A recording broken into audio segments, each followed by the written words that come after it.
You will have heard of psychoanalysis, you will have heard of humanistic ideas, you will have heard of cognitive behavioural therapy. Well, at the Family Institute, we work systemically. And what that means really is we work relationally. We're interested in what happens between people. We're interested in their relationships with their families, with their friends, with their communities, their beliefs.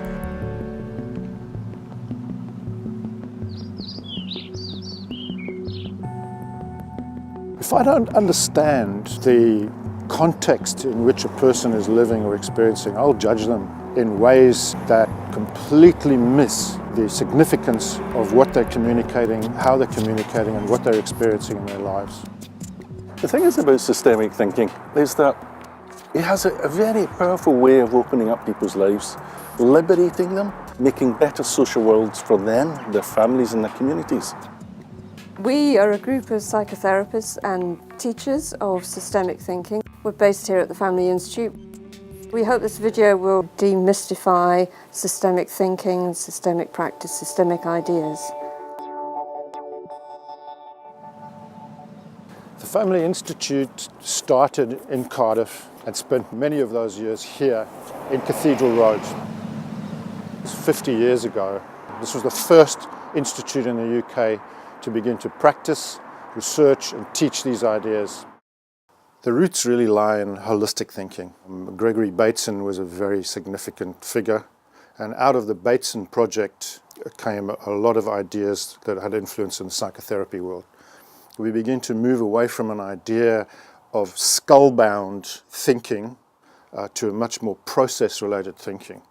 The people here were innovators, pioneers. They were people who were trying to find new ways of thinking. They were interested in how people's lives influenced their experiences.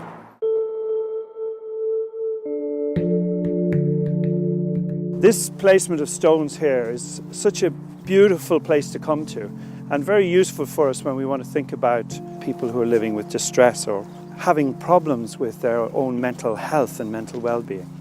This kind of place helps us understand better how people sit in relation to one another in their worlds. And a lot of the work we do is working with people to try to help them understand how they sit in relation to other people, other ideas, and other contexts in their lives.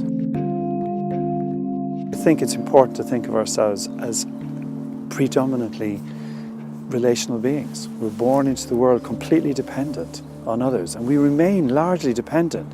The idea that we are just inside ourselves, I think, is challenged. Should, when we become unwell or distressed, retreat into ourselves alone is ridiculous. I think there's a tendency in our culture to give labels and names to things that are happening to us and around us. This is a diagnostic and statistical manual of mental illnesses. That's a version 4, there's a version 5 out now. It is a collection of descriptions of behaviours. It creates silos where people are kind of caught in, I am this, I am that.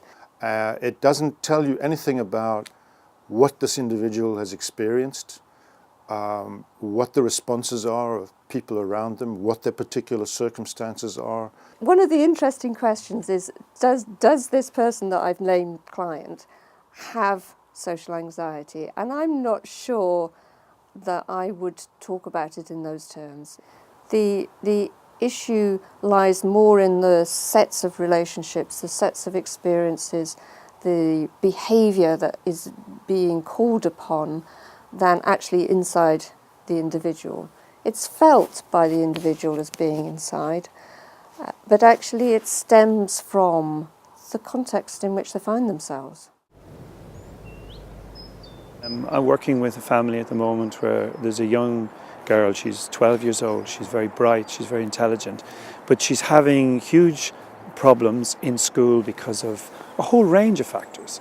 Everything from the way other children are bullying, the way that the school responds in relation to the curriculum so that it's so tight there's not a lot of room to think. And she's coming to me because she's distressed, because she feels that there's something wrong with her. And my response to her, firstly, is the way that you're feeling is a natural reaction to difficult circumstances, rather than that there's something wrong with you. People get what we call pathologised, and they have to own that problem, maybe for the rest of their life, but it might be a transient problem. If the problem is only located in the person, then all the person needs is the medication to sort out the problem, without really thinking about what's the relationships and what's the context that people are living in.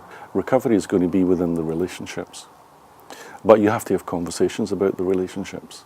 And so systemic thinking invites you into thinking about how people connect together.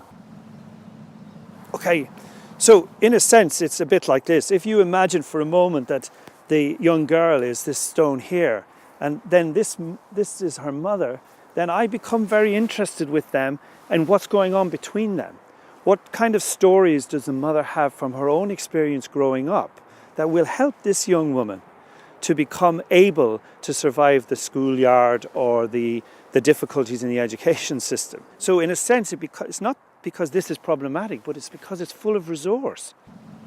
I think the trouble with the more individualistic approaches is simply that they remain individualistic, and people could come away feeling that if they don't succeed in feeling better, that somehow it's their failure. I would be interested to invite the young girl to think a little bit about her experience as a ballerina. She's learning ballet. So the thing is, in this context here of ballet, I'd be asking her what are the disciplines she's learning there that are going to help her to be more resilient when she goes into a school environment. It's useful for us to understand that systemic is a very broad church out of which lots and lots of different new ideas have developed in therapy. So narrative therapy is one that comes to mind.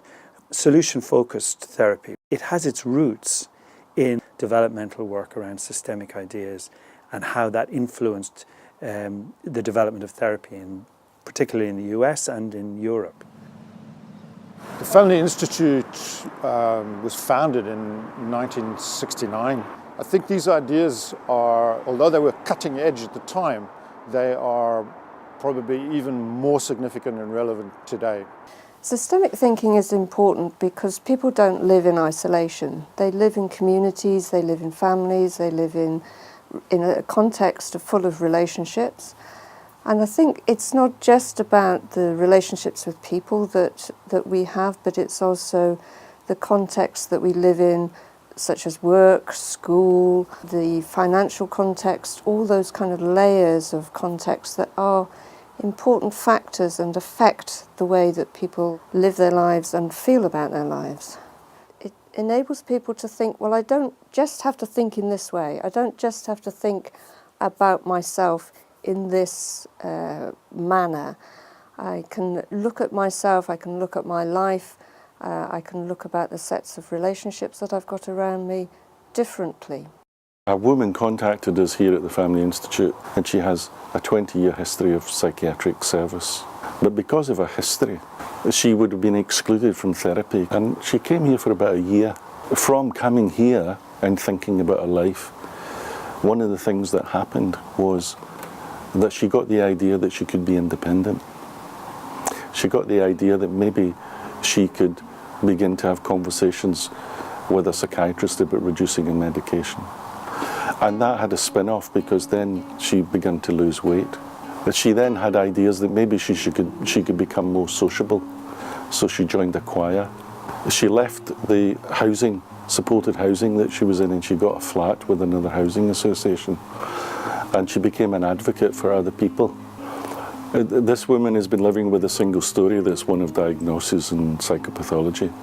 But when you start opening up conversations that are about people's social worlds, people's relationships, then you begin to have different conversations of what becomes possible. And the moment that she understood that, the moment that it changed her life.